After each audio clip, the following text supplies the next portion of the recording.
The retreat from Mahopac. After the English had secured the city of New Amsterdam and had begun to extend their settlements along the Hudson, the Indians congregated in large numbers about Lake Mahopac and rejected all overtures for the purchase of that region. In their resolution, they were sustained by their young chief, Omayo, who refused to abandon on any terms the country where his fathers had so long hunted, fished, and built their lodges. A half-breed, one Joliper, a member of his tribe, was secretly in the pay of the English, but the allurements and insinuations that he put forth on their behalf were as futile as the breathing of wind upon the leaves. At last the white man grew angry. Have the land they would, by evil course if good ways were refused, and commissioning Joliper to act for them in a decisive manner, they guaranteed to supply him with forces if his negotiations fell through. This man never thought it needful to negotiate.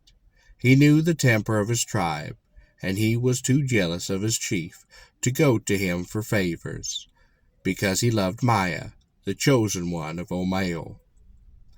At the door of Maya's tent he entreated her to go with him to the white settlements, and on her refusal he broke into angry threats, declaring, in the self-forgetfulness of passion, that he would kill her lover and lead the English against the tribe. Unknown to both, Omayo had overheard this interview, and he immediately sent runners to tell all warriors of his people to meet him at once on the island in the lake, though the runners were cautioned to keep their errand secret.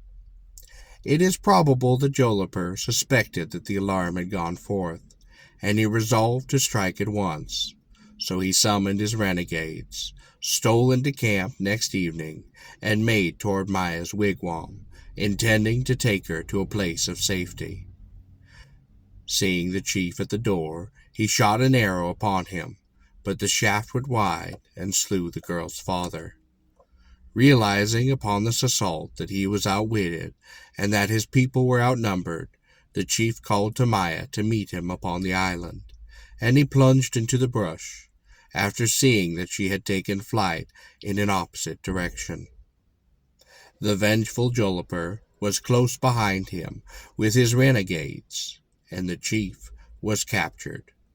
Then, that he might not communicate with his people or delay the operations against them, it was resolved to put him to death. He was then tied to a tree, the surrounding wood was set on fire, and he was abandoned to his fate. His enemies leaving him to destruction in their haste to reach the place of the council and slay or capture all who were there.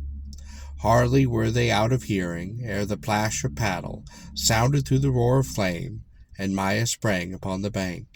She cut her lover's bond, and with him made toward the island, which they reached by a protected way before the assailants had arrived. They told the story of Joliper's cruelty and treason, and when his boats were seen coming into shore, they had eyes and hands only for Joliper. He was the first to land. Hardly had he touched the strand before he was surrounded by a frenzied crowd, and had fallen bleeding from 100 gashes.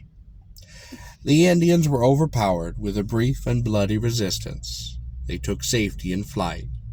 Omayo and Maya, climbing upon the rock above their council chamber, found that while most of their people had escaped, their own retreat was cut off, and that it would be impossible to reach any of the canoes. They preferred death to the torture and captivity, so hand in hand they leaped together down the cliff, and the English claimed the land the next day.